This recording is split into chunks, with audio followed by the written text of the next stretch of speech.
All right. You guys will have to acknowledge that, and I can take down my sticky note, which reminds me to do it. All right, so annual budgeting for small HOAs 2026 version or edition. Here's the goals of this session. We are going to talk about the basics of small HOA budgeting. We can't necessarily assume, you guys, this HOA board volunteer is not your top priority, and we can't assume that HOA budgeting comes naturally. So we're going to cover some basics. We're going to spend some time talking about the preparation, what you'll need in order to actually plug your numbers in and give you some resources on how to find those things. Right before we do the budget compiling or demonstration, we're just going to cover some terms. There are terms in a budget, and we just want to make sure that everybody knows what they are. There's one that's especially tricky that we're going to talk about a lot today, which is reserves. We'll hope to clarify any questions about that today. Then we're going to demonstrate a budget for you. And then after that's done, show you how to determine your unit assessments.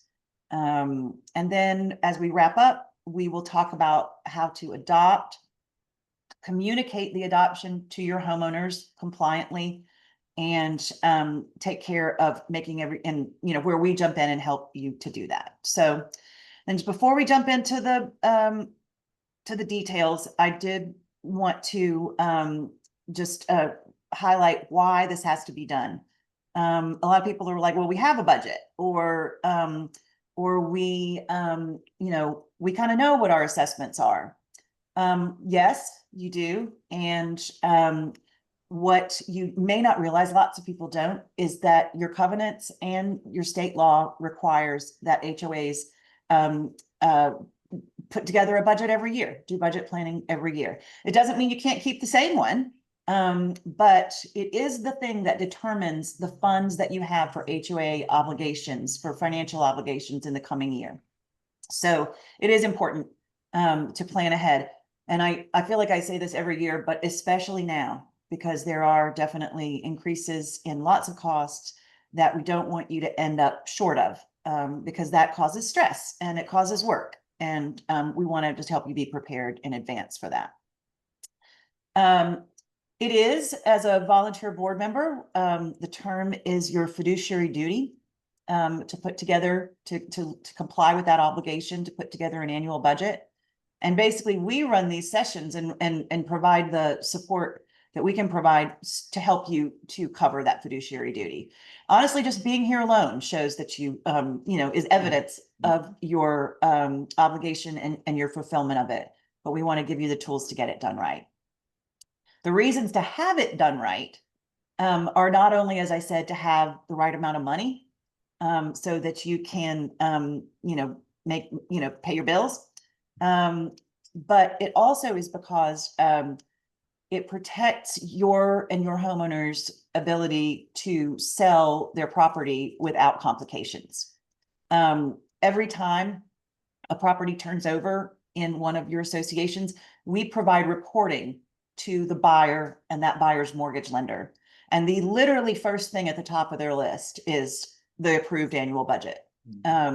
So that's important to us to have that in place for you, and to nudge you, as you've had all the messages from us in recent weeks, to get that done.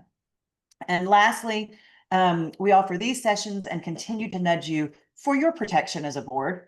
You do have obligations that you take on, kind of, albeit reluctantly. I know some people are like, well, who's going to do it if I don't? However, we do want to make sure that you know what's required and that you have some assistance in getting that done. And that's what this is all about. All right. If somebody is watching the chat, do we have any questions or did anybody come in with a specific thing that they are eager to confirm or get answered during this session? I thought it was on. I didn't realize I wasn't muted. Sorry about that. No worries. No, I don't have any specific questions, but I know that our group needs to get prepared. Okay, well, good. This is the time to ask any questions that you are uncertain about, or, so we'll see what we have for you, and then we'll see what you need. Okay. All right. I will move on if I'm not seeing anything else right now. Yes. All right. Let's talk about preparation. All right. Have any of you ever done any home improvement? Like, specifically the thing that I think about is repainting a room in your house. Then budgeting is a lot like that, is that all of the work that makes it come out right is in preparation. You ever do that where you're like, I thought it was, like when I remember the first time I painted a room, I was like, I got a bucket of paint and I got a roller, and I thought like, okay, this is gonna be fun. And then I realized that all the steps that led up to making it good were a lot less fun than just throwing the paint on the wall. But they were necessary to get a good result. And that's sort of what I look at this step as, is this is our preparation step.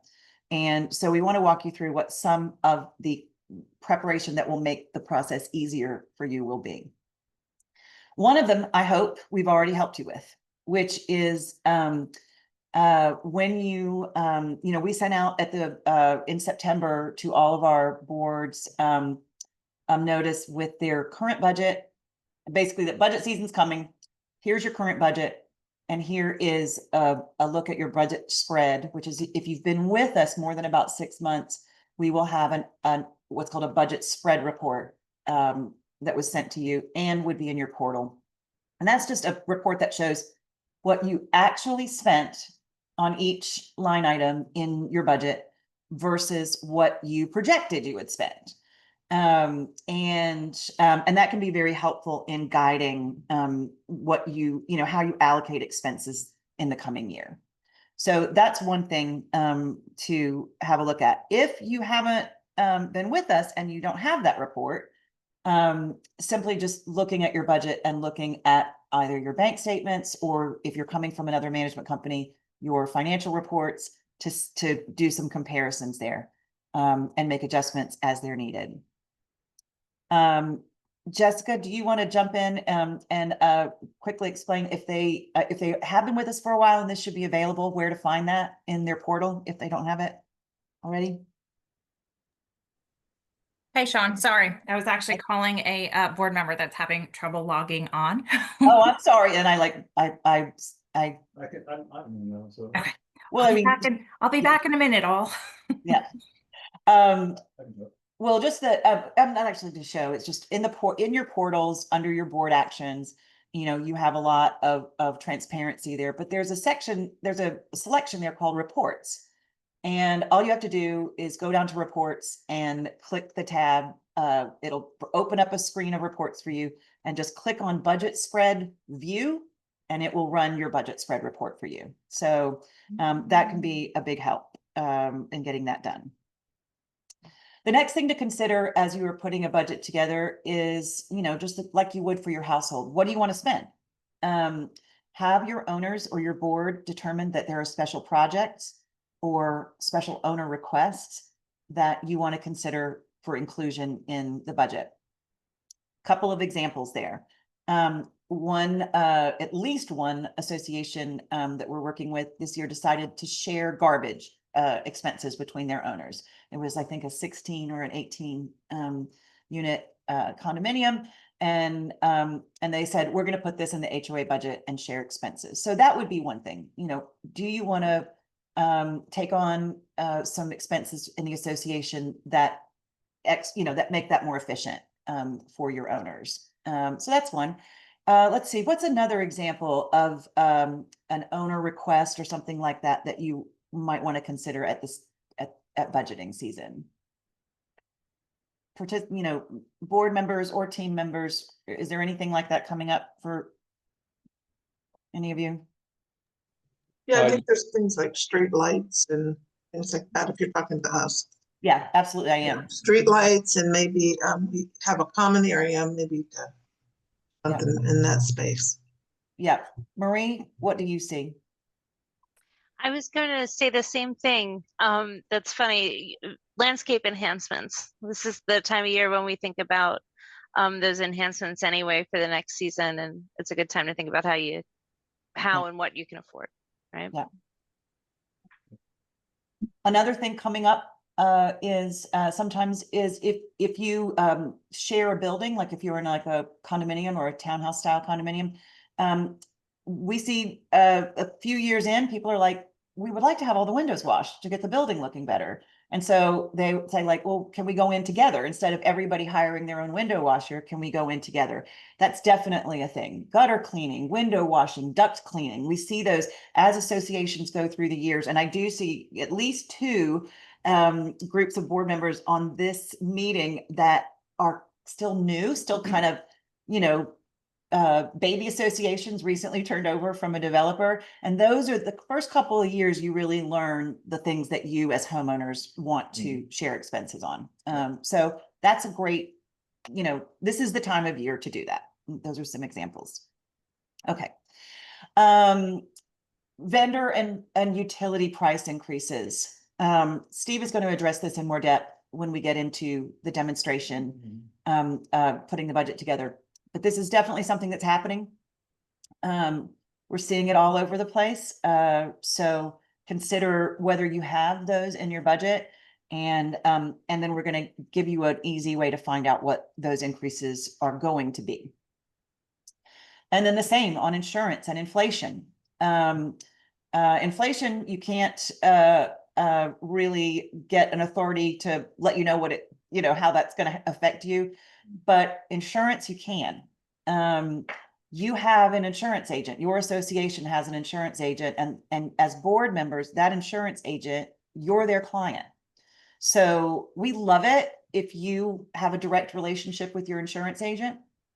But if not, if you don't know who that is and you don't have that, Alejandra can help you to connect with your insurance agent. It's always a good idea, you know, not that you know, are expecting to have a claim, but it's a good idea to talk to your insurance agent and have them know who you are. Because again, you're their client, not us. We just facilitate the process. So, you know, to meet them before you need anything, you know, right away. So, if you need any help on that, let me know. They may know if you are looking at insurance increases in the next year. Especially if you have property coverage on your insurance coverages, we encourage you strongly to contact your agent about what they are seeing in increases before you finalize your budget. And I'll add with that, you know, insurance is tough too, because it renews, it's not a calendar date renewal. It's not going to renew on January 1. So you're looking at making your budget for 2026, and you may get your renewal for your insurance in say March of 26 or July of 26. So how do you prepare for that inevitable increase? Is that you really do need to reach out to your agent, even if it is 9 months ahead, and say, can you give us an idea of what we're looking at? Is it going to be 8%? Is it going to be, you know, 12%, 6%? That's their job, and they'll be able to give you an exact number, but they will give you an idea of what to budget for that next year. Right. And it will not be low, I can guarantee you.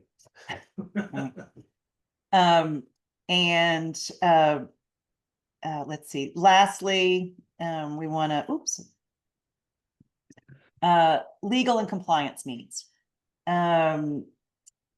If you have been around for a while as an association, you may have been considering, I know at least one board member on here, we talked about when we were in the sales process, and getting to know each other, that they needed their bylaws updated because they felt like they were not, you know, helping them.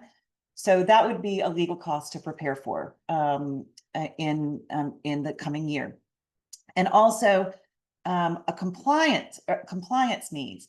Now, these aren't your choice, but we do have to make sure that you're prepared for them. For instance, there were changes in both Washington and Maryland this year. that may require your association to make small changes to your documents or to make resolutions that protect your owners. You know, this stuff comes through state legislatures and we're watching that for you, but we want you to be prepared for that, because that will definitely be an item that you need budgeting for, unless you have substantial surplus right now. All right. Any questions there, you guys? You guys are a quiet group for a Friday. Come I on. know. Gotta be some question out there. Were those were those compliance changes Yeah. only to those states, or were they to the entire US? This year it's just state specific changes. So if there's something in Nevada, Cameron, we will know about it and let you know about, but there's nothing. You don't have anything that's gonna unless you are looking for it in your own bylaws. Wait, you're Utah. Yeah, we're Utah. Yeah, I was gonna say, as soon as I said no that, I worries. was like, that's wrong. And there's nothing in Utah for you to need to plan for this year. Again, unless you're just looking at changing. And in general, it's gonna be state-specific rules that usually impact everybody. We'll keep an eye out for everything. If there is something national. Last year, for example, there was the Corporate Transparency Act, which would have impacted everybody. But, you know, that was a federal program. Fortunately, that went away. Fun. But, you know, we were on top of that, ready to help out, ready to get everybody compliant, and we'll do the same thing for anything that pops up going forward. So, that's one of our services to you guys, is to keep, you know, your job not to do it, ours is, and we'll make sure that you are informed. Exactly. Copy that. Thank you. Yeah, you got it. Great question. Because that can be confusing. But yes, there's so many, there's, you know, small HOAs have, you know, much more in common than they have different in terms of compliance across the country. But there are some states that have more requirements, like California and Florida. And then there's some that have just unique ones, like the ones that are coming up, like the one that came up this year in Maryland was just kind of a little procedural quirk that we just want to make sure everybody's compliant with. So Jessica, thank you for nudging me. I was involved in presentation and didn't see that there were two people waiting at the door. So welcome in, Shirley, and I didn't see who else was out there, but I hope you're in now.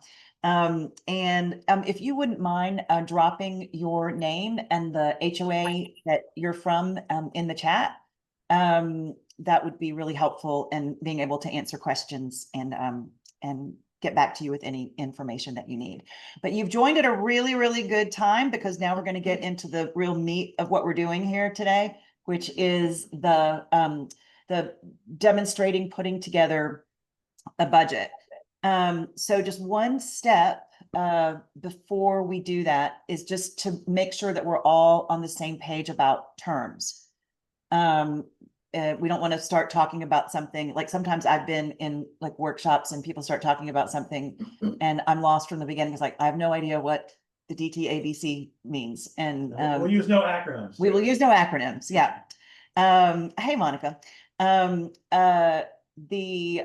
So real quickly, I just want to give you the overall look. This is a budget example. I don't think it's the exact one that Steve is going to show you in just a second, but this is just to it's similar to it. Debbie Davis from El Rey Vista is on the meeting.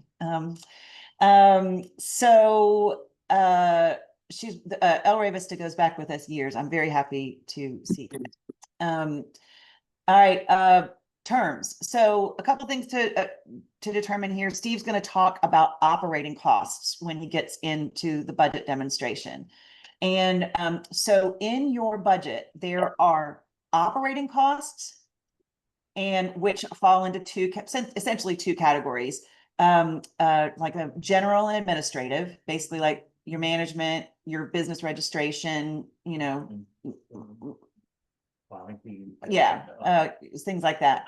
And then there are maintenance expenses, which are your common obligations, you know, your landscaping, which is certainly something that most of you share. So there are all of those, general administrative, utilities, maintenance, all fall into your operating expenses.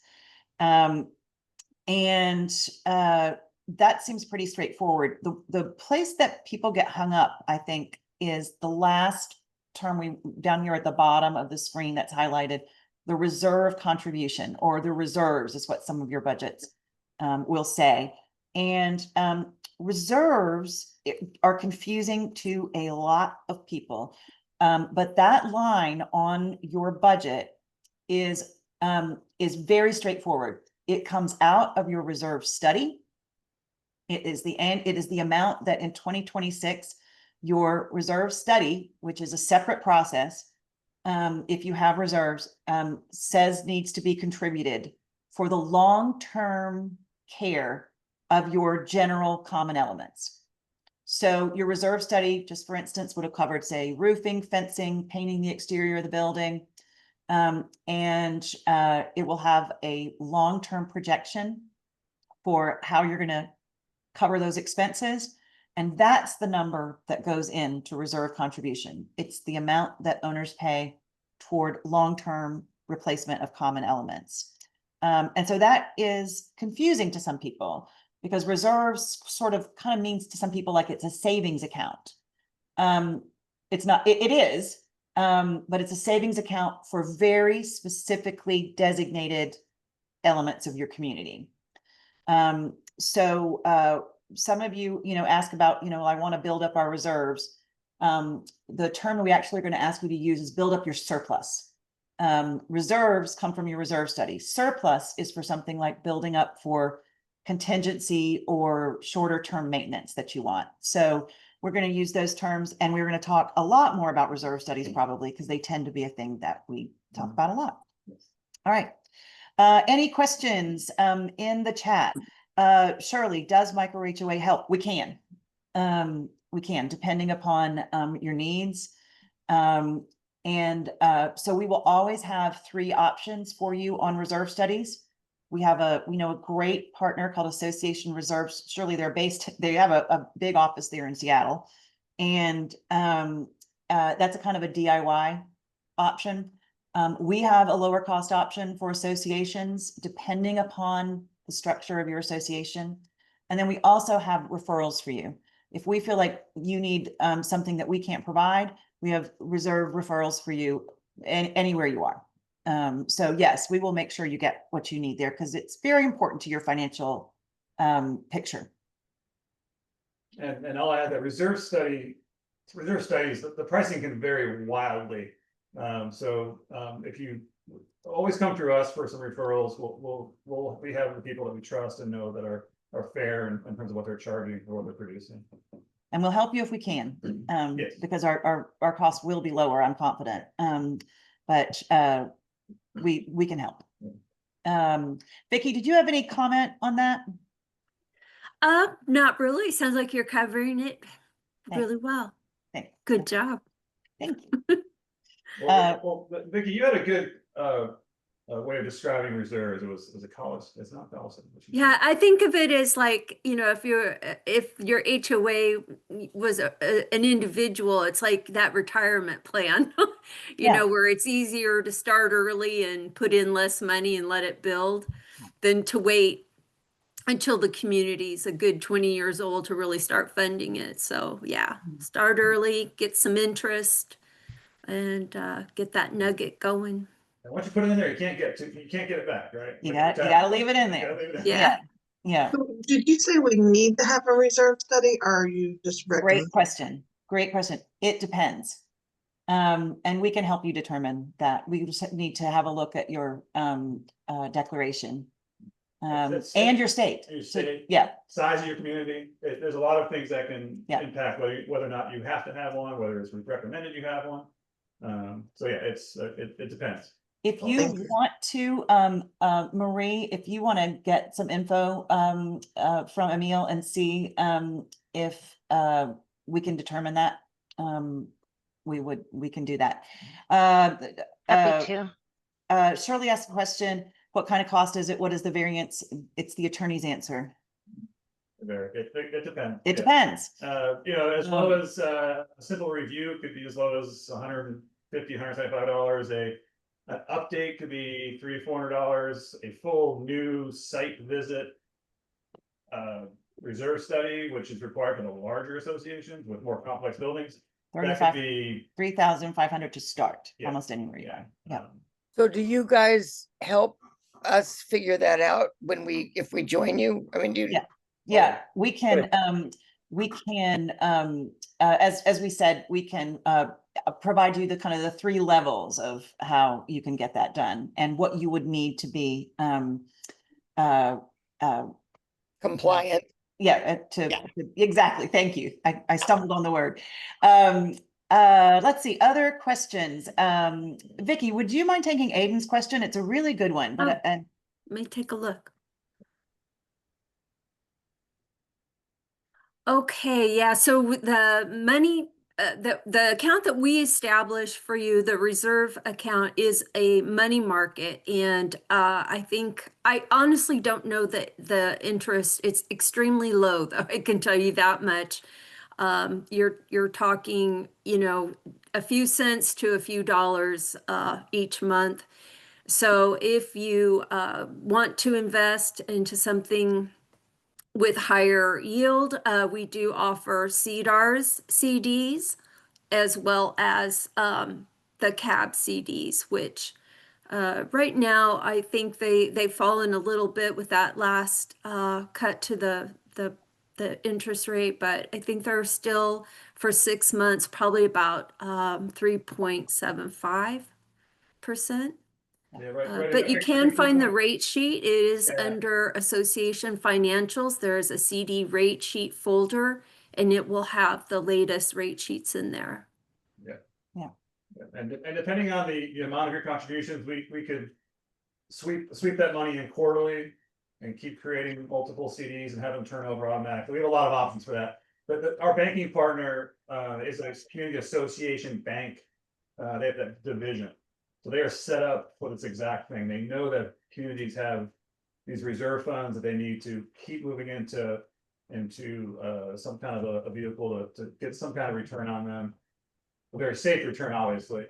And then also making sure that once you hit certain levels, that's always FDIC insured. So not only can we help you with your reserve studies, but we can also make sure that those funds are being invested properly and are protected for sure. And then the last, Elena, that's a good question too. And I'll finish my answer in the chat, but just to say, she asks, how do we opt into CDs if you want to do that option? We're going to connect you directly to, you have a association banking rep at First Citizens Bank who she will want to guide you directly on what your options are and what you can do. And she's very glad to talk to you individually about how to strategize that. Yeah. And what the impacts on, and because the beauty of having this First Citizens person is that she can look at your budget and understand like what needs to happen when. Like she's going to look at your reserve, she's going to look at what the lengths of your CDs are and how they may affect your ability to get to that money. So I would love to do that. If an HOA says let's do we want a 6 month this amount, we can have it established within two or 3 days. So it really is it's seamless with the way it's set up through our lender, through our bank. Yeah. So one in the waiting room. Is there someone in the waiting room? I usually get this big bump at the top of my screen. It's not doing that today. I don't have anyone in the waiting room right now. And I'll answer. And Monica, yes, First Citizens is our bank, is all of our associations bank with First Citizens. Again, it's a community association bank. It's tied directly into our software, which is how we provide a lot of these services at such a low cost. It's one of the reasons that board will always see up-to-date banking right in their portal that reconciles every night. Yeah, no, the only reason I asked you, really, thank you for answering that question. I'm an employee of First Citizens Bank. So I was like, oh, cool. I didn't know that. It is.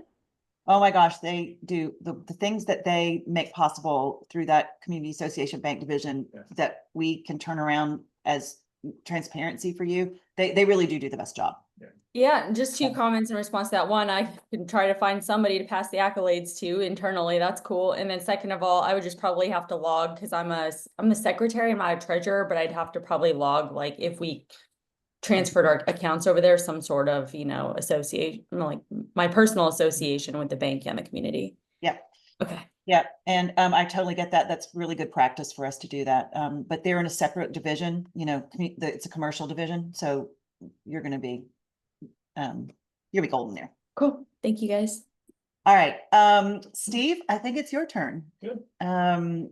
So Steve is gonna grab the screen now and walk you through a demonstration of putting just kind of an average, you've got the MicroHOA website. Oh, okay. You're going to show them where to get the documents. Brilliant. If you are going to kind of follow along and plug numbers into your the template that we provided, go ahead and pull that up now, so that you can be working with that and check back and forth with our presentation.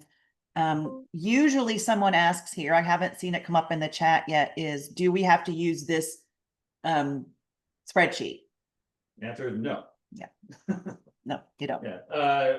We can work with anything you have, as long as you give us your budget. And, this is just a tool that we put together for, for obviously for instructional purposes, but also for anyone to use, if you're a new community and you're starting out from scratch, like our Carruthers board members are here, and I'm sure a few others. If you're an established community and you have a system, you have a spreadsheet, do not worry. Use whatever tool you have and you feel comfortable with. But if not, you can always come in here and grab this. And we're working to develop a lot of these little tools for our board members to use, and we'll be rolling them out over the next 6-12 months. And we'll make them accessible to you on the website. So in this sense, this link, make sure you have this link, and if you need to come back and grab another download, do it. If you think you messed up the one you downloaded earlier, come get another one. It's super simple. So that'll be here. Again, that link is in the chat. And then quickly, Sean referenced the budget reports. I'm now in the portal, and I'm in a board members portal. You go down to reports, and these are the reports that you have access to at all times. There is a budget spread report down here, which you can download, and that'll show you your they call it a spread report. It's going to show you your actuals versus what you budgeted month by month. You can see where things are off, either above or below budget, and any other reports that you want to go through here. Even just your standard budget report. So again, those are in board actions reports. Those are always available to you as a board member. If for some reason you can't find it or you're having issues, just reach out to support, and we will either guide you there or we'll send you a copy ourselves. All right, that being said, so here is the budget template, which we have put together for you to use if you'd like. And let me go full screen here. There we go. So this is like I said, a tool that we put together, and it's basically, there's 5 sheets here on the bottom. The first sheet here is this is where you're doing all your work and entering all the data. The budget, we're gonna be entering annual numbers. Can you increase the size of the spreadsheet just a little bit? You did, and it popped back to the original. Yeah. Yes, it is. Okay. So it's sharing the screen with you, Sian. And so because of that, we don't get a full screen of it. I'm sorry, what? So you're also on the display, taking up part of the screen. I am? Yeah, and I don't know if that's just mine. I was looking for where to focus on the shared document, but I don't see that in Zoom. If you select a view at the top of your screen, you can switch and do either standard view, side by side, or full screen. Thanks. What? Yeah. I was looking down at the bottom. Thank you. Sorry to interrupt. No, that's very helpful because a lot of other people were like, yeah, and I'm trying to figure out like why I'm on half the screen, but yeah. Okay. So all right, so let's like I said, so you're gonna be entering your information here, your numbers. This is set up for annual numbers. It will automatically convert to monthly for you. It'll just divide it by 12. So So we were not seeing the you have a screen. monthly, say you have a monthly the bill from your spreadsheet. or a contract with your landscaper, just multiply it by 12 and pop it in there. Steve, Was there a comment, Aiden? yeah, we cannot see at least I cannot see the spreadsheet. All right, let's see. I can see it in my meeting. I can see it too. Um, and go up to above to the right hand top corner. So, No, go to view and select standard. Standard. The standard. I have a speaker gallery, multi-speaker, full screen. There should be maybe try to scroll up a little bit. And MicroHOA team, can you try to help Aiden in the chat? Yeah, try standard. Okay. And we will keep going here, but let's see if we can help him figure out how to get that done. Perfect. Okay. All right, so there are 5 worksheets in the spreadsheet. Your first one again is your budget sheet. The second sheet is going to take what you put in on the first sheet and produce a yearly budget month by month. There's also an unlocked version of that same sheet. I'll show you why we added that in a minute. The fourth sheet this is where it's going to calculate unit distributions for each of your homeowners based on either if it's an equal distribution or if it's a percentage base. So I'll go over that as well. And then lastly, there's a notes page here, and I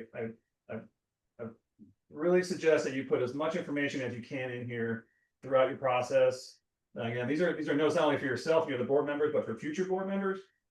If you make some assumptions on, say, insurance, you make some assumptions on a cost increase or something varied, by a large amount year over year, you can leave your notes here, and in the future, when you're not in that role, they can go back and kind of understand, what happened in 2025 and how they got to that point. So this page here is there for you to use, and I highly recommend it.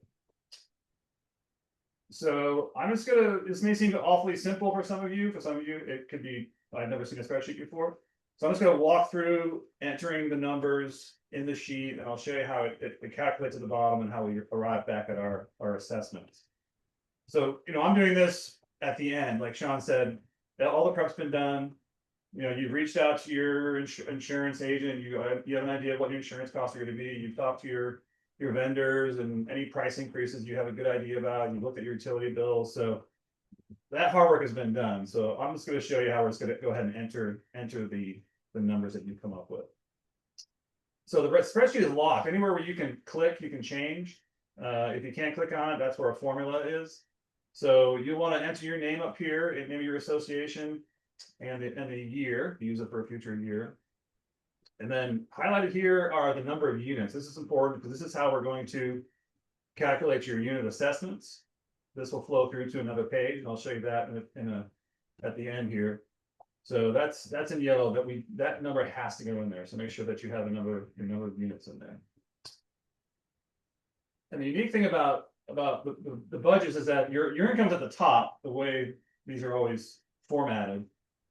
But that's the last thing you're going to do. You need to enter all of your expenses first. Your total expenses are what are going to determine what your assessments are going to be. You don't start out with a number in mind saying, we want to spend this much this year.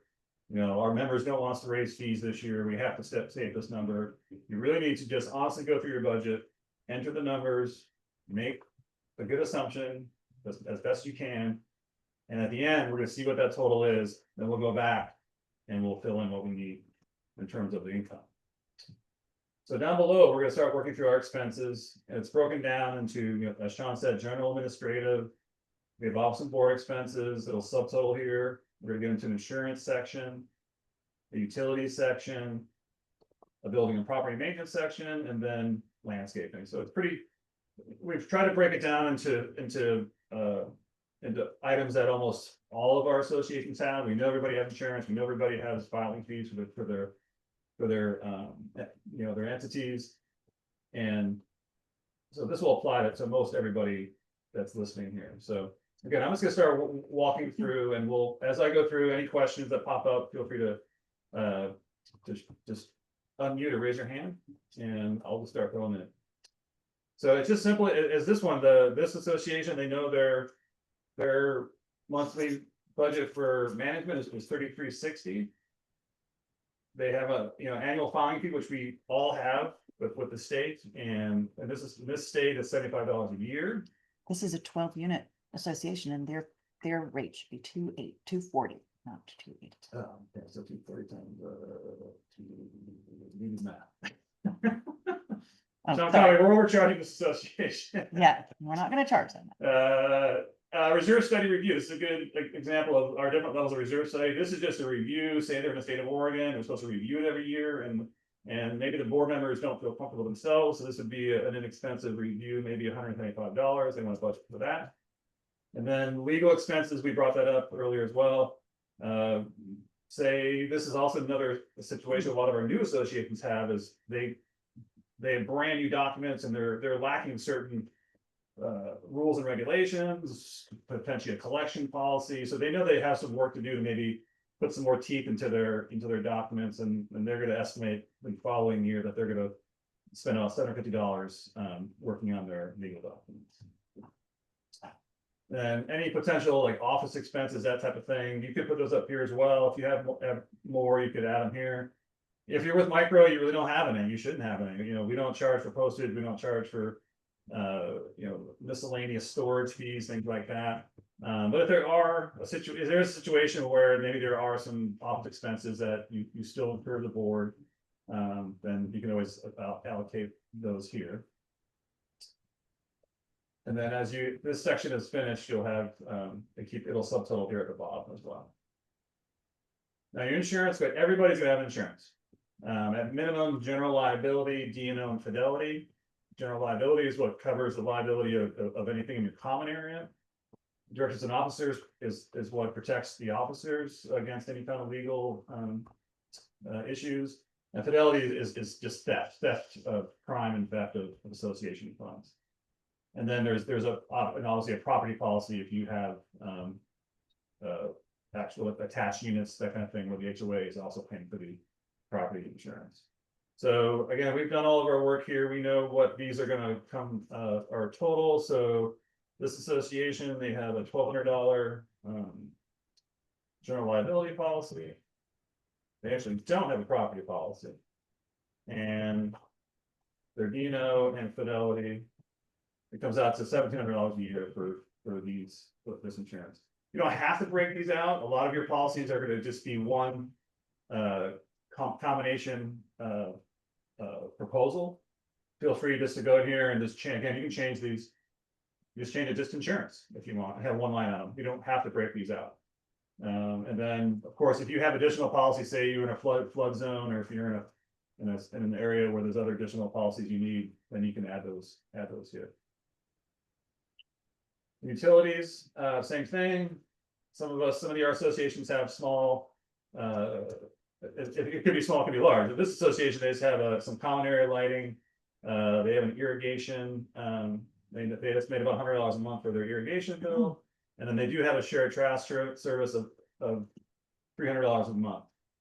Now utilities are tricky, because if you are an association that is just paying the utility bill, then these numbers are. It's really important that you have an understanding of where they're going to go in the next year.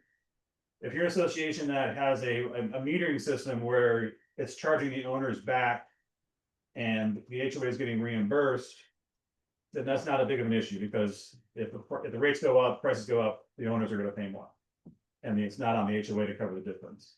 But in a situation where you are just estimating what you're going to collect as assessments to cover your utilities, and yes, it is very important. And this is one area where we haven't talked about it yet, but where AI really has it's become a great tool for board members.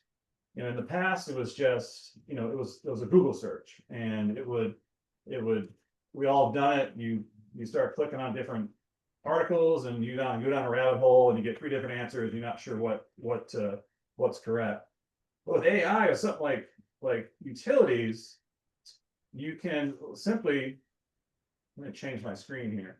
You can just prompt AI to give you some answers. So here's an example of a search, and I'll put this in the I'll put this prompt in the chat. So I use ChatGPT, and I simply wrote, you know, search the internet for utility rate increases in 2025 and 2026 for all utility providers in, I used Portland, Oregon, because we have a lot of pretty big footprint there, but obviously any city or state. Water, electricity, natural gas, garbage and recycling. Provide the information in a table format, and in 45 seconds, it does work that would have taken easily an hour. It finds all the vendors in this city, Portland Water Bureau, the ES Sewer, the 2 different electricity providers, the natural gas provider, garbage and recycling, you know, the different ones. And it says, here's your increase, here's the effective dates. And more importantly, it gives you a link to where this information came from. So you can actually go and not just trust some Google document that some person wrote about a price increase. You can go right to the source, right to the portland.gov page here, and it'll show you their utility rate increase. This is common for almost every utility in the country. They're regulated, they have to post this stuff, it's out there. This makes it really easy to find. You can take these links then and drop that link into your note page. So again, you can leave some breadcrumbs on, hey, here's where we found it. In the future, a board member could go back there and get the latest increase. Also important to look at with utilities, especially, is that notice that these are not all January 1 fiscal years. A lot of utilities have a fiscal year of example July 1. This one July 1 is all Portland of July 1. So that can create a little bit more complications in terms of calculating it, because then you have to assume that, okay, as of July 1, it's going to increase, so it's not the full year. So, but knowing that fiscal year is important, because some of these rate increases can be pretty high. I believe this one, Pacific Power, is 10%. And if you are, we have a couple associations in California, I know that their electricity bill is $300 a month. So when they do these budgets, they really have to keep an eye on that. So again, I'll put that chat in the It's in there. there you go. Yep. So again, remember that AI can be a good tool for you as you're doing your research. Hey, Steve, I have a quick question. This is Monica. Sure.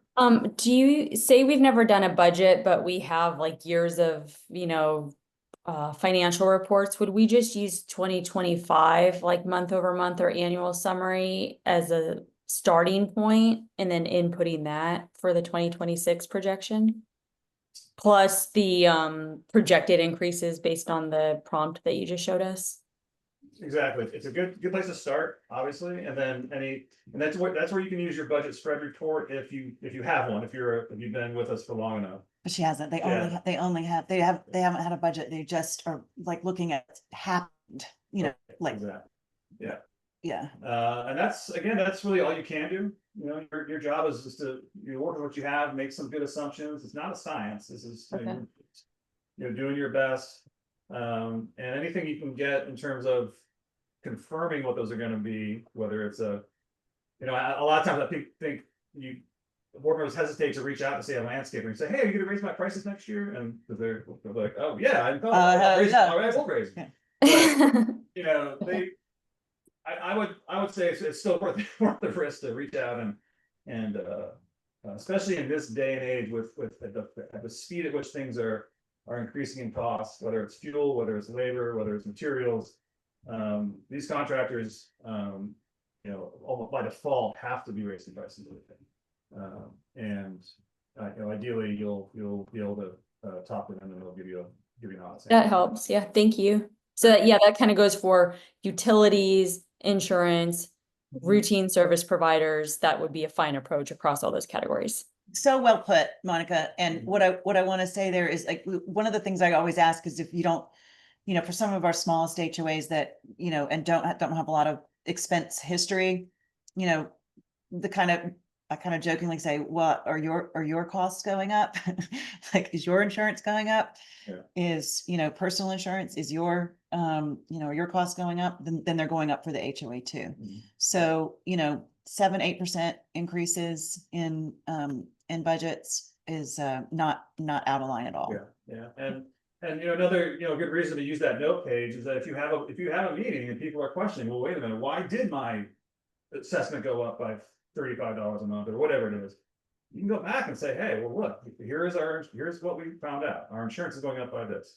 Our utilities are going up by this. Our landscaper is raising our rate by $30 a month. I mean, it's all right here, and it's frustrating, I know, to tell your homeowners that you have to raise fees, but when it's black and white, it is what it is. There's no gigantic contingency line item. You're not saving 25% just for something crazy. You did your job and you created the budget. Yeah. So Jacob, can I be honest? Our team can't tell whether you're joking or not with your question. This is, I mean, this is a common question, right? Like, but can you clarify what you're asking there? Can you hear me okay? Yes, perfectly. Okay, so my HOA is only 2 units. It's just me and the people in front of me. Yeah. And there's a small walkway that goes back to my house, and it's just a little common area. But I just saw on my 25 budget that there's $20 a month for maintenance fees, but it never got maintained. I've done the maintenance. I mean, the weeds and stuff that popped up, I pulled them out. Yeah. And so that's what I'm just wondering, where's that money going to? It's still yours, I think, as Vicky's response in the chat says. I mean, you're the HOA, so Yeah, it's not going I'm the only one on the board. So am I going to get that refund at the end of the year, or is it going to go towards next year? Refunds are very tricky. Vicky, And Vicky, yeah. you want to go ahead and Yeah. expand on your answer? Yeah, absolutely. So correct. They very rarely issue refunds. At the most, sometimes I've seen associations give homeowners a credit if there was a surplus of revenue in the prior period, or if they feel that they have surplus cash that they want to reallocate. But of course, every line item in a budget doesn't materialize. And that's the beauty of all of our budgets, right? You have some savings 1 month in one area, and then you'll spend that maybe in another area. You'll go out to dinner or whatever, right? Well, the HOA is the same way. Water costs were higher. They're going to use those areas where those expenses didn't materialize, that maintenance or whatever. And now year over year, if a budget line item isn't used, they'll eventually remove it. However, I have seen some people budget annually for items that they know they're only going to do every other year, just to add that money to the coffers for, that mulch. Maybe they're not going to do mulch every year, but mulch is expensive, so they'll budget for it and collect the money in advance. Okay. Yeah, so it's kind of a give and take. If there is a real surplus of funds, of course, people should really only budget for, what the association needs. And so sometimes if they have extra money, they will contribute it to the reserve, or they will reduce the assessments. But it's usually best not to refund, but to keep building your other funds, like the reserve fund. Okay, like a reserve fund. Yeah, I was gonna say, because there is like some gravel that's on the side areas that maybe one day we'll want to replace it. That's a absolutely great example. Yeah, that's a great example. Okay. Yeah. And then I have one more question as far as like insurance. So I did not know till recently that it's my job to put together the budget, right? because I'm the only one on the board. There's two of you, yeah, you're on the Yeah, board whether you yeah. want to be or not. You decide. I mean, there's certain requirements. And this is a great example of our, we have a bunch on here today that are very small, like Jacob's is, and it is your budget. With the stipulations that there's a couple of requirements of the state that have to be in there, and yours are your Oregon Real Estate Agency annual report, which we do for you, but it has to be paid. And your Oregon Secretary of State business registration, which every one of us have a business registration, and fees attached to that usually, and then your insurance. And other than that, everything in that budget is up to you. Okay, so it's my job to find insurance and stuff. I'm not even sure who we went, because I didn't put together the 25 budget. I'm not sure who did.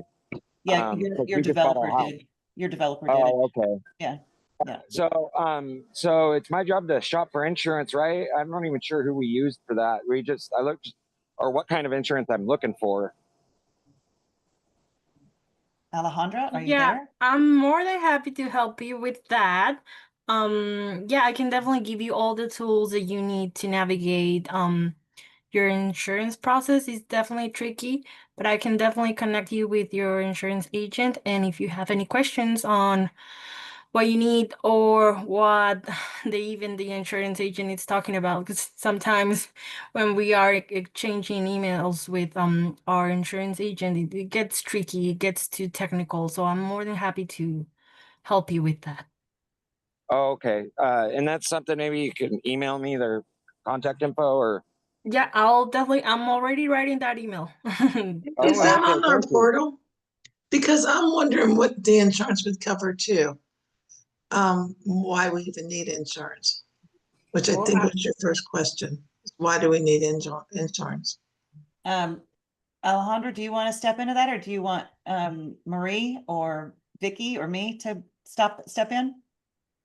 Well, it's a bunch of things, to be honest, but I can definitely check your bylaws, your governing documents to see what your HOA needs regarding insurance.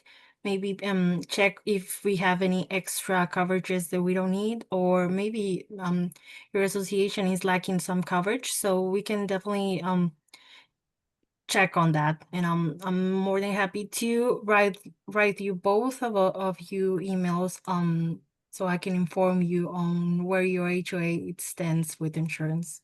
Thank you. Yes. And I'll add to that too, is, insurance is also, it's required by your governing docs most likely. Oh, yes. It's another one of those things that when a home is in a sales transaction, the other questions they're asking are not about just the money, but what is the insurance? What is required? Is it in place? So all these things are required not only to stay compliant with the state and with your bylaws, but also for lenders. And lenders need to see that everything that is required is there. Well, I think most of us know that a lot of the builders, when they do those, they throw a pretty much a canned document together, and some of us may not really need all the insurance that they're saying we need. That is entirely possible. And so, Alejandra can point you in the right direction on that and take a look. But I know, one of the answers is, do you need insurance at all? The answer is unequivocally, yes, you do. Yeah. It is required by law, and it has to be there. At least, many of you don't have property insurance, but you will have general liability. For your interest, every single person on this meeting, your interest is to have directors and officers as well. Very small, like the size of Jacob's, you don't have to have Fidelity, but if it's over 4 units, you do have to have Fidelity. Yeah. I mean, we get this question all the time. Obviously we work with small HOAs, and especially with new HOAs, we do a turnover meeting and they say, wait, we're 6 units. Why do we need all of this? And the answer is 6 units or 600. It's the same requirements. You're still swept up into all of the requirements that most of the big associations have to have to abide by. There are some carve outs for smaller associations for there's, based on the number of units, the amount of income, but in general, everything is still applies regardless of the size. So we're gonna, Marie has one thing to add here. If you will, quickly, Marie, we need to watch everybody's time here and we've got a little bit of ground left to cover. So what do we have on, is that an insurance thing? I was just going to acknowledge that it is a fiduciary duty, and the easiest thing to remember why you need things like directors and officers insurance when there's 5 units or 8 units is because you are an incorporated business. So it's a requirement of your incorporation typically as well. Yeah. Handling somebody else's money. So Yes. that's why we want you to be covered on that. Yeah. All right. Thank you for that input. We are getting throughout this session, and we've had this brought up to us. We are due for some just general education to you on HOA insurance. And we've got that in the plan for 2026 education. So Yeah, probably more to come. First quarter, probably. We were, yeah. And then, so I got one more question. So it is my responsibility, since I'm the only one on the board, so I do have to put together the 2026 budget and turn it into you guys? Yes. Okay. Yeah. And that's what this meeting and the materials we've given you are hoping to make those dots close together. Yeah. Yeah, so basically mine, it's so small of basically the insurance will probably go up a little bit and everything else will probably stay the same, right? I think that's exactly right, especially given how new you are, that you could probably just carry over what you have with a little eye on that insurance. Okay. Okay. All right. Thank you. You got it. I have to go, so I appreciate your guys' time. Okay, great. Thank you, Thank you Jacob. Thanks for the great questions. You're welcome. Thank you. Bye-bye. Okay, so just to kind of make up a little bit of time, so I went ahead and I filled in some numbers here for some maintenance items. Backflow testing, if you have an irrigation system, which a lot of the associations have, most likely you have an annual backflow test. Pest control, as one that's used by a lot of our associations. Now snow removal, I put in here, it's kind of a weird one. This is one I want to show you when we have that unlock sheet, how, some of your budgeted items are not going to be paid for throughout the year. Obviously, snow removal is one of them. Say a gutter cleaning cost, that's not going to be every month, it's going to be a one-time thing. So I can show you how you can, move that over in that other sheet to see how it's going to impact your cash flow over those certain months.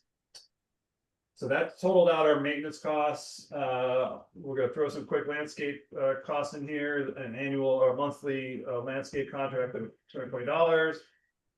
This association, they know that they're going to have some repair undoubtedly on their irrigation system every year, so they budget for that. And then they do an annual planting and some improvements like we talked about earlier. Like maybe you get some requests from homeowners like, the front entry is not looking really good, maybe it's time to split that thing up. This would be a place to put in that kind of the budget for those kind of improvements. So that totals out our landscaping and grounds, and so that is, that gets us through all of our operating and administrative expenses. And we now have our one last one, which is the reserve contribution, which again we talked about earlier. And this number should come directly from your reserve study. Couple caveats with that is that if you don't rely on what you put in last year, always review your reserve study. Not all, but a lot of reserve studies have a built-in increase every year, 3%, 5%, a fixed number. So there'll be a table in your reserve study of the expected contribution every year 2025 through 2055, probably. So find the year you're working on, 2026, and find out what that number is, and put that in, because the odds are it may not be exactly the same as the 2025. And if you have a hard time, reserve studies are kind of hard to read sometimes. They can be very long. Always reach out to us and we can find it for you. So in this example, this association, they have a reserve contribution of $4,200 a year, and that brings their total expense and reserves to $23,810. Now, if you notice here, our net income is negative, but we haven't put anything in yet back at the top. So now we know that this is our number. So we can go back to the top now. And we know that we need to collect 23,810 to get to a balanced budget. So again, you work backwards. If you have a special assessment, which is rare, you know, that would be here.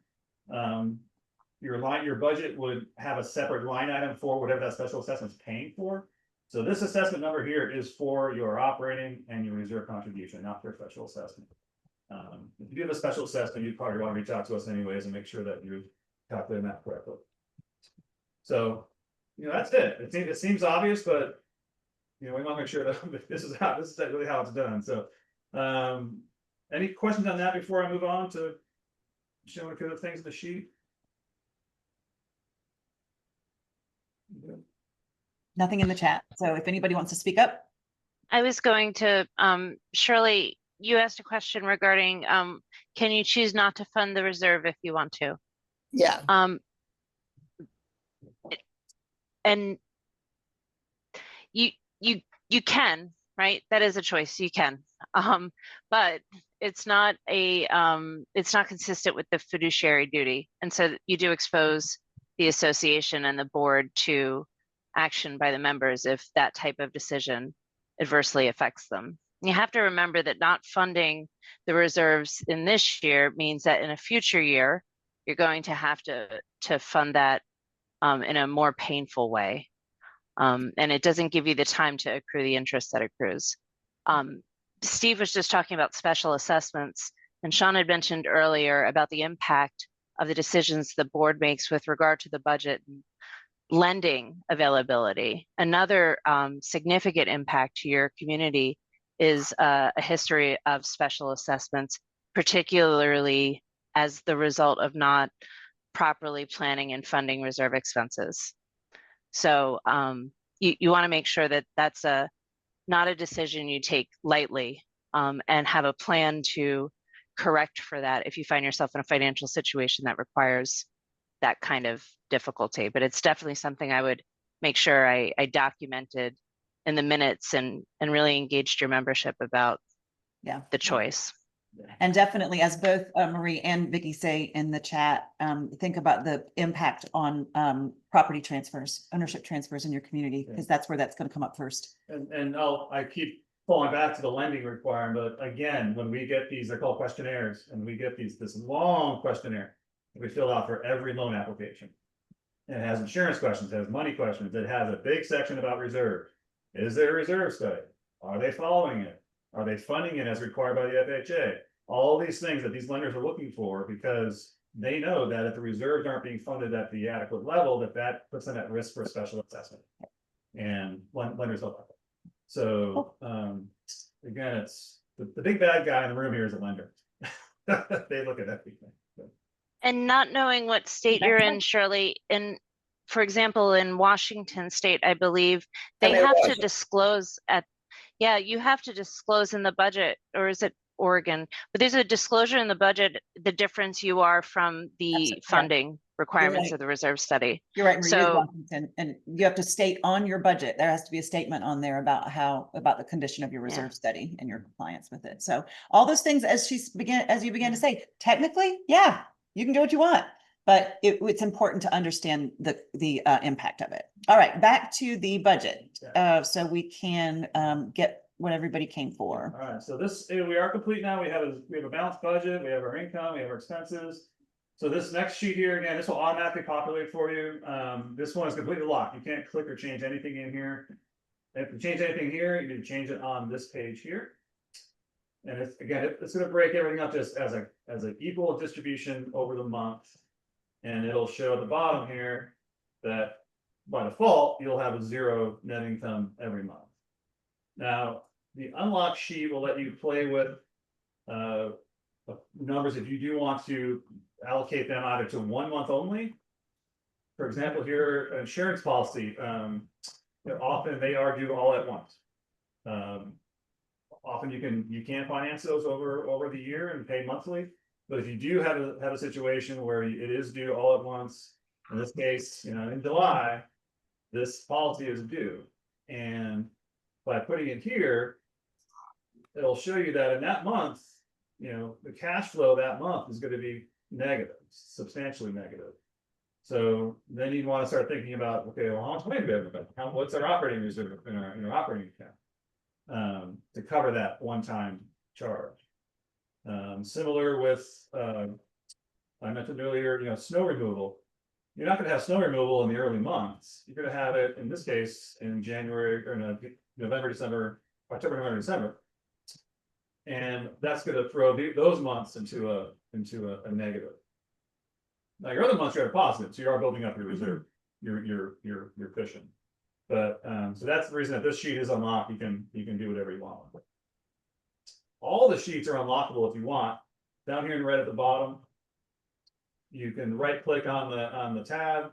It'll say unprotect sheet or manage protection.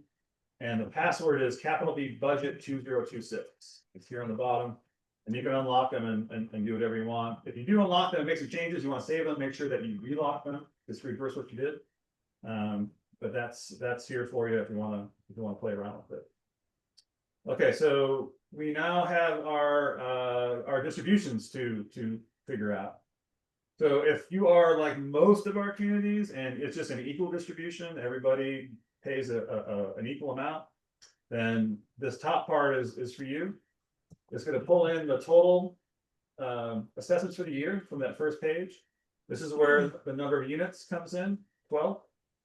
And it will take your total units and allocate them based on either a monthly amount, a quarterly amount, or an annual amount. So if you are a monthly, if you collect them monthly, then your number here in this case would be 165.35. A few of our associations do have different ways of doing it. In this case, this one is by percentage.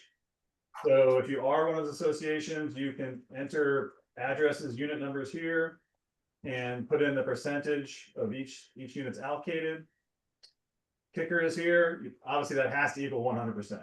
So if you mistakenly put in 25%, or you have little tiny numbers for 30 units, remember this has to equal 100% down there, or it's not going to work. So if you do have that, you can enter your allocation here, and it will then do the same thing. It'll calculate your distributions, either monthly, quarterly, or annual. And again, finally, there's a note page, which I talked about. If you push print, it's already set up to print. All the print areas have been set. It'll print over 5 pages. You can save it as a PDF, and if you had it want for a meeting or something. And again, if you mess up, go back and grab another one and just start over. And lastly, this is a tool that we try to improve every year.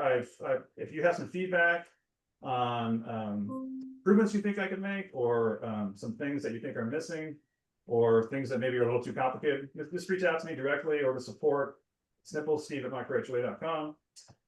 We try to improve this every year, and we appreciate any feedback that you have for sure. So any questions on that, including the distribution?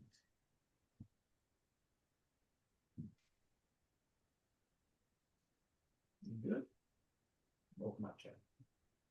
So do we, I have, Very we- helpful. There's some helpful questions in the chat. And Vicky, thank you for putting in that VA and FHA condo approval guides. Also, the Fannie Mae and Freddie Mac ones you're going to hit those more often. And if anybody, I know I have those somewhere, I don't have them, but just to understand sort of what the impact, what you're going to be reviewed on. And that could be another thing that we provide some more information on. It's huge. Yeah, what they're looking for when you sell, because sometimes you make choices that like the owners want, like let's lower our assessments. Everybody wants lower assessments. Absolutely. They just don't want the result of them. They don't want the consequences of them. So that's important to keep in mind. And that's part of why we're here is to help navigate those questions, for you. So that's great. And as for smaller communities, everything's magnified. If there's a financial distress in a smaller community, it's magnified because it's only 12 owners, 20 owners, 6 owners, not 600 owners. I know we understand it's a bit more difficult to raise the assessments on your 8 neighbors there's only 8 of you, and they know that you're on the board. So we totally understand that. So again, ideally you can get as much information together so that if you do get questioned in a meeting, you can lay it out and say, here we are. Here's what it is. And we're the backup for that. We're backup for it. Yeah, we're the backup for that information. Yeah. So, because we understand what the potential consequences are, and we've seen some of them. So, Sure. Shirley does, and I'm gonna ask just Cameron, this is such an excellent question and line of a concern that you have about significant delinquencies and how to handle them. If you want to just hold on to that, we would love to talk a little bit about that after we get through the program. It is a tough spot that you're in, and I want to address that a little more. It goes right down to magnified. I think delinquencies are, for smaller communities, they hit hard, so we understand. So we've got about 8 minutes, and I'm going to actually ask Shirley too, if you'll just hold on to that question for just a minute so that we can get through the material, and then we have a little time at the end that we can take more questions. All right, so go for it. I'm finished. So Right on, okay. All right, now, right, so Steve's gotten you to where you need to be in terms of just the numbers. And then once the actual budget is done, we pick back up again and take it kind of from there to get you in compliance. So hang on, I've lost my Zoom screen. Just a second. You're not done yet. Not done yet. We're gonna One more. be clear and fast, but we're gonna get you through. And so after the financials are done, it's time to finalize the process with adoption and or ratification, as it's called in some of your documents and states. And then communication of the new budget to your owners to be compliant with your covenants. And so that's what's going to come after you complete your budget. November 15th, y'all, is the date that we have communicated to you and that we have circled on our calendars. We want to get your budgets by November 15th so that we can do what we need to do on our end, and then get your owners notified by December 1st. So that way everyone is covered. The longest length of notice is 30 days, and we want to get those out. So November 15th is the date that we're working with. And so in order to adopt the budget that you are working on, just, do a little dive into your bylaws. There's a section on your budget and assessments in your bylaws, and it will have information in there about how, any special rules your association has about adoption, meetings, and notice requirements. We know what those are. So if you don't know, then ask us, pop a message to support. And another good use of AI, you can drop your bylaws or your declarations into AI and ask it, what does the board need to do to adopt a budget? Approve a budget. Yeah. And it will find it for you and show you right there where to find it in your bylaws too. So you don't have to look around for it. So those bylaws can be real confusing for a lot of people. Yeah. There are only a very, very short list of states that have any statutory requirements about the adoption of your budget. And we will know what they are and make sure that you're aware of that. North Carolina has one. Washington, of course, because Washington has rules for everything. So keep making more. Yeah, they keep making more. But we'll know what that needs to be. So we keep on top of that. And just, this next little piece on there, I shouldn't emphasize that so bigly, is are there limits on how much the board can raise assessments? That's another thing you can check in your documents. It's so rare. And we've only seen it on a couple documents recently. It's kind of an older, more common in older documents than it is now. But just check and see if there's a limit. If there is a limit, you should be raising your assessments every year to the maximum that you can raise them, because when big changes come, you will be tied on having to meet obligations, and that backs you up against a wall very quickly. Then after the budget's done, you're going to need to hold a meeting and take meeting minutes and just say, this is the meeting, to adopt the budget, and take those meeting minutes and get them to us. Again, a few of you have requirements of owner vote, not many.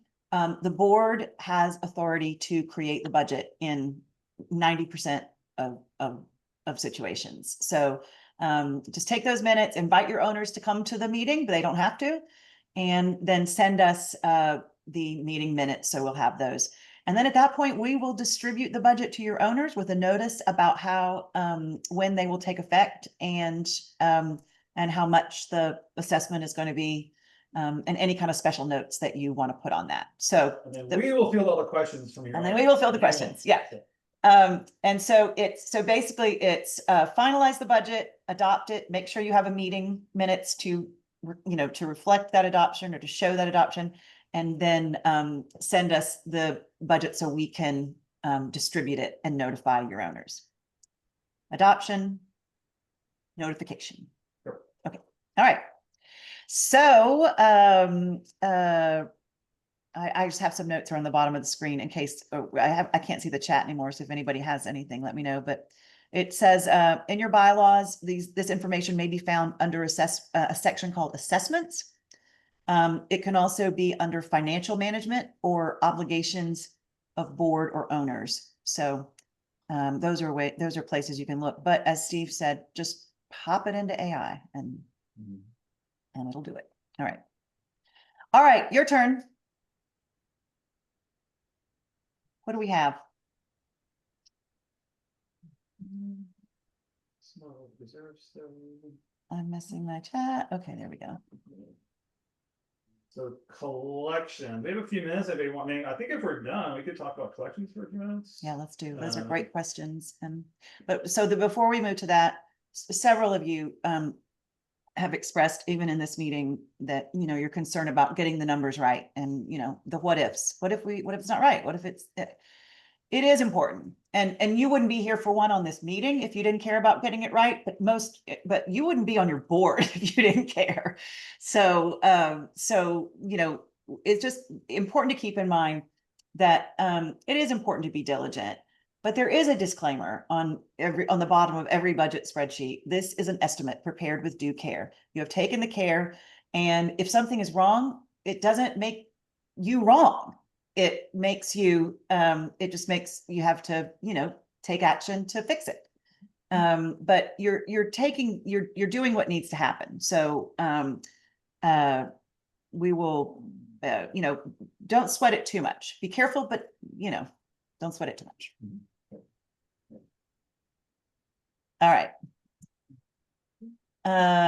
All right. How do you handle the board members that never engage? Yeah, it's always a problem. Well, let's go back and answer Cameron's, and then we'll talk about board engagement. So I'm gonna actually thank everybody who needs to scoot. We are just right at the amount of time we wanted to spend on the budgeting process, but we will hang around and answer these questions, talk about these questions a little bit, since we have a little bit of time. But if you are good to go, then I'll set the table on collection, and then somebody else can maybe, so one thing, just want to make sure everyone remembers, and when you work with MicroHOA and our collections partner, is that the good thing is that if you have a collections issue, you don't have to budget for legal fees, attorney's fees next year to go after these delinquent homeowners. Our collection policy, our collection partner does not charge the HOA anything up front, which is pretty amazing.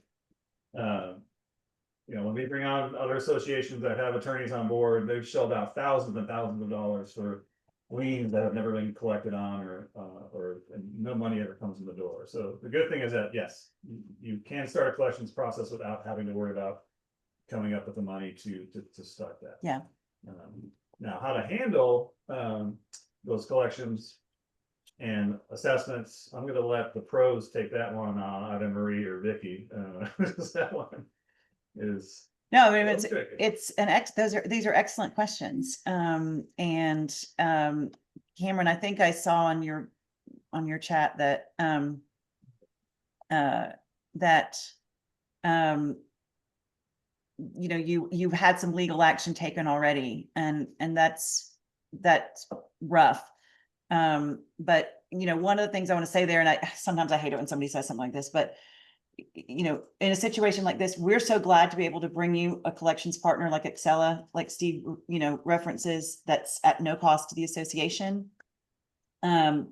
Because that means we can stay consistent, because that's a lot of times what happens is when somebody gets way delinquent, getting on it fast, letting us go ahead and take that, you know, so that every, you know, delinquent homeowner knows it's not just going to lay there and have, you know, count on, you know, somebody doing the right thing. Our job is to move quickly and consistently on your behalf. And although that doesn't fix, Cameron, what you're dealing with, it does help overall. To just, you know, start being really diligent about it. And that's what we're here to help you with.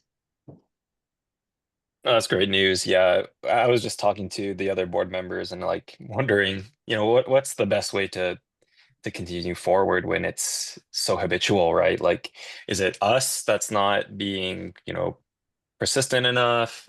I think that probably consistency was lacking before. Because So that's exactly what happens. It's exactly what happens. I mean, because you aren't, you know, you don't have a system, you don't have a process. And so that makes it hard. But let us have a good long look at that for you, because we just want to make sure, you know, you say that there's legal action taken, as long as it hasn't been taken to an actual, you know, legal collections action, there may be things we can do to help you. that's cool. Yeah, thank you. I was just trying to get ideas from like if anybody else in other associations had like dealt with it, like what's a good way to, you know, budget for it, and then like also approach, you know, letting other homeowners know like, hey, you know, we can't really do anything about this except up our own fees. So how do we frame it in a good way that's not gonna, you know, put you know, obviously throw those people under the bus, but the delinquents under the bus, but also say like, hey, we just got to prep for the future. I think Monica put it in a good way. Just like visualize it. And that's probably the best way forward. Yeah. Well, thank you. Thank you for that. Marie, what did you have for that? I was just going to say, I think it is important to have a community-wide conversation, but just to be careful about it. The way that Vicki proposed putting it into your budget and how you would show it on your financials lets you refer to it as bad debt. And it really kind of puts it in perspective. We're onboarding a community with 4 units, and there's one owner that hasn't paid in multiple years. And, you know, we're having to have the conversation that they have to increase their operating budget by 25% to accommodate the fact that this has gone on this long. So, and it's, you know, they're in a dire situation because you know, folks don't want to move it through legal or don't want to push it through, or get stalled out because they didn't document it properly. So yeah, these situations can be tough, but I think you have to figure out the best way to communicate it transparently without violating their right to privacy on that one. Yeah, and that's what the process is. Also, everybody wants to be nice until they want to sell their property and they can't because they have you know, a budget that a mortgage lender won't you know, won't back. So it is important to be, you know, to have a harmonious community, but some of that is about just having very clear and consistent rules that are enforced. Great. Thank you so much, both of you. Okay. What else is in the chat? Engine, can we see what was filed? Do you mean your budget? Do you mean budget? Yeah, the budget. Yeah. It's in your portal. Okay. Under financials. It's in both your homeowner portal under financials and your board portal under financials. There will be a document in there. Okay. Does that include like what the state requires and like that sort of stuff? I guess. Yes, there will be a line on there. It's called registrations, licenses, and permits. And that has you're in Oregon, so you will have one of the ones from last year has been removed because corporate transparency is gone. But you'll have your Secretary of State business registration and your Oregon Real Estate Agency condominium filing. And those line items are going to be in there already. Gotcha. Okay. Thank Okay, you. got it. You bet. Okay, I ask and then Question. You want me to put in the chat instead? let's Emil and Yara, I think you guys are in an association that we're onboarding this month. And if you're referring to the budget planning spreadsheet template, then it will definitely be in your portal, but it also came to you from our support team when you registered for this workshop, and it is in this chat somewhere. So scroll up. It is definitely in the chat. I saw it dropped in a couple of places. All right. And So, I'll look at my email too. Thank you. I Okay. looked out on the portal and I didn't see it.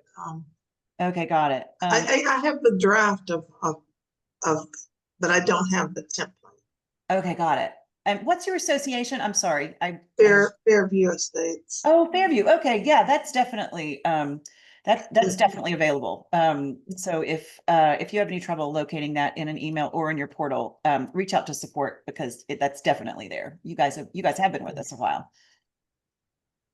Okay. La la la la la la la. What Shirley asked, once we have the budget, how do we get things paid? Does the board set up auto? We do all that. Yeah. Sean, I'm not typing fast enough. I knew you were going to keep Oh, typing that's and okay. erasing. Yeah, just jump in. Yeah. Once we have the budget, yeah, we take care of all your AP, all your everything, all your vendors and utilities are the billing is transferred to us, and our team takes care of that. Condo dues people pay you, I mean, pay through the portal or whatever. Yes, they pay the members, the homeowner, unit owners pay into the association account, and then we pay out of your association account. Yeah, okay, perfect. Monica, if we're interested in signing up for MicroHOA services, for those board members, our board members are with us. We do have some guests on here with us today to kind of see what we do. If you're interested, what on the what we do page is included in the fees versus additional costs?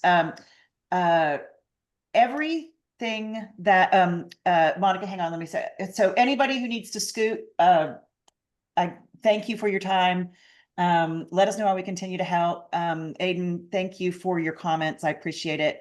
But you guys have a good rest of your day. And then if you want to hang around for about 5 more minutes, we will chat. All right. Oh, thank you very much. That's very kind.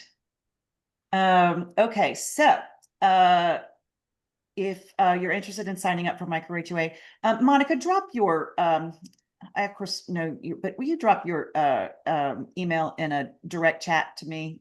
Yeah, for sure. And I think we talked maybe a year we and a half did. ago or so. And my Yeah. peer, Judy, she attended this a few weeks ago and she said, what we should talk about signing up. And after today's especially, I'm like, yeah, we should talk about signing up. Right, that's great. And I appreciate that so much. And but on the What We Do page on the MicroHOA website does encompass a lot of it. It doesn't encompass even everything, but you know, we're $20 a unit per month is the cost. And then if you're above 25 units, there's some, you know, some rate breaks above that. But generally, you can calculate. We're just 8, so oh yeah, so 160 a month. That's easy peasy. yeah. And we're 8 as well. yeah. Oh, okay, cool. And we're then thinking It's been a about great signing like up too. support network too. Like hearing everybody's stories and questions is like a breath of fresh air. Where are you located, Monica? Are you in Washington? I'm in Portland. Oh, Portland. Okay. Yeah. Okay. our vision is that we will have a small HOA support group that we can have these kind of, you know, events like this, that you guys can just talk to each other and kind of crowdsource some HOA wisdom about how you're doing things. So far our bandwidth hasn't quite gotten there yet, but it's our intent to make that happen. And I agree. I love it when people come to these things because you can just hear what other people Thank you for inviting guests. It's really nice. I'll be in touch. Yeah. Thanks, Yeah. thanks. Me too. That was very And helpful. Monica, if you want to make sure that I have your stuff, you know, our services cover all financial, everything, including tax filing. It covers the portal, you know, for your homeowners and board. It's your compliance, it's your ownership transfer, any kind of services having to deal with that. And it's just things like this. I mean, you know, support, training, resources, the way to get things done easy. So yeah, there's a lot there. Okay. And that's Thank you guys. yeah, thanks for being here. All right, I think that's it, you guys. Thank you so much, and we will talk to you down the road. Thank you. All right, thanks. Do you have an extra second Thanks. to hang on? Yes.